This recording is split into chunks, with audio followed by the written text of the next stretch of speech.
Okay भाई लोग, तो देखो भाई लोग, इस समय मार्केट में ना के ड्रामास की इतनी ज्यादा मंदी पड़ी हुई है कि भाई फैंस को समझ ही नहीं आ रहा है कि क्या देखें। बीच में जो मैन्युपुलेटेड एंड एक्स वाला वीक था ना भाई, वहां पर ही पीक कर गया था ये साल के ड्रामास के लिए, लेकिन अभी एकदम सन्नाटा है। तो ऐसे में अगर आपके पास कुछ भी अच्छा देखने के लिए नहीं, तो फाइनली MX Play के प्लेटफॉर्म पर एक के ड्रामा आ गया है जिसका नाम है दी हेवनली आइडल। मैंने इसको देख के खत्म कर दिया है। एक चीज मैं आपको बताता हूँ कि पिछले 4-5 दिनों से मैं इस के ड्रामा को ओरिजिनल लैंग्वेज में देख रहा था विद सबटाइटल प्राइम वीडियो के प्लेटफॉर्म से। जब मैंने इसको देखना स्टार्ट किया था तो अपने ग्रुप में मैंने आपको ऑलरेडी सेलेक्टेड अपडेट दे दी थी कि yes I am now watching this K drama. तो फाइनली जब ये अब हिंदी में आ गया है तो कैसा है ये के ड्रामा, क्या आपको इसको देखना चाहिए या फिर नहीं, पूरा अपन लोग आराम से इसका चीड़-फाड़ करेंगे। अंत तक वीडियो देखना, बाकी मन करे होगा तो ऐसे ही तड़कते भड़कते माल के लिए हमारी दुकान को सब्सक्राइब जरूर कर लेना, क्योंकि हमारी दुकान पर आपको भाई ऐसा ही माल मिलता रहेगा। तो देखो, इसको पूरी तरीके से खत्म करने के लिए आपको टोटल 12 एपिसोड देखने पड़ेंगे। बाकी सीरीज में इक्का दुक्का आपको किस सीन देखने को मिलेंगे एंड एक फालतू का अननेसेसरी एंगल भी डाला है जिस पर मैं बात नहीं करना चाहता, वो आप अपने अकॉर्डिंग देख लेना। लेकिन अब अगर सीरीज की बात करें तो बस मैं आपको इतना ही बोलूंगा,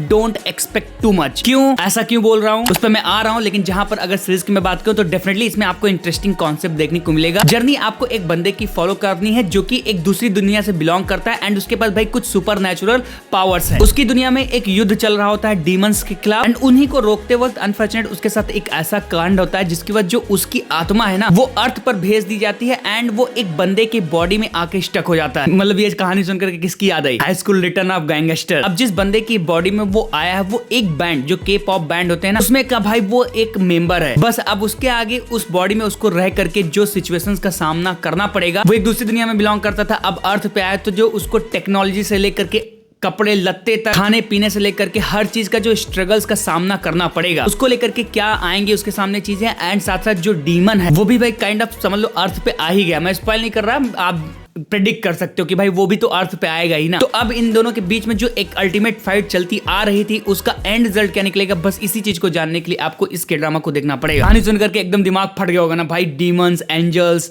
फैसिनेटिंग कॉन्सेप्ट लग रहा है ना। यस, इसीलिए मैंने स्टार्ट में बोला कि इस के ड्रामा का जो कॉन्सेप्ट है वो बहुत ज्यादा इंटरेस्टिंग है, बट प्रॉब्लम ये है कि अब बहुत सारी ऑडियंस के लिए ना भाई ये आउटडेटेड हो चुका है। इसलिए मैं आपको सिंपली बोलूंगा कि अगर आपने जज फ्रॉम हेल या फिर demons and angels, hell and heaven पर बने हुए बहुत सारे के ड्रामा या फिर इस कॉन्सेप्ट पर बने हुए सीरीज मूवीज नहीं देखी हैं, pro audience, mature audience, experience audience की कैटेगरी में अभी भी आप नहीं आते हो, देन मैं आपको बोलूंगा कि आप इस सीरीज को आंख मूंद करके देखो भाई, आपको मजा आ जाएगा। क्योंकि सीरीज में यस जो फैंटेसी के एलिमेंट है वो अच्छे हैं, ऊपर से जिस ह्यूमरिक वे के साथ उनको प्रेजेंट किया गया है, जो एक्टर एक्ट्रेसेस के बीच में केमिस्ट्री देखने को मिलती है एंड उसमें जो एक काइंड ऑफ ह्यूमर, उनकी चीजें अपने एक्टर का उस बॉडी में स्टक होकर के सारी चीजों को झेलना, नई दुनिया में आकर के तरह तरह की प्रॉब्लम्स उसके सामने आती रहती, उनका उसको सामना करना, जिस हिसाब से वो सारी चीजें दिखाई गई सीरीज में वो इंटरेस्टिंग टू वॉच है, फन टू वॉच है, आपको देख के मजा आएगा। बाकी सीरीज में डीमंस एंड एंजल्स वाला कॉन्सेप्ट है ही है, तो उससे रिलेटेड भी आपको एलिमेंट्स बीच बीच में देखने को मिलते रहते हैं। हर एक एपिसोड में पावर से रिलेटेड चीजें देखने को मिलेंगी, सुपर पावर वाली चीजें देखने को मिलेंगी,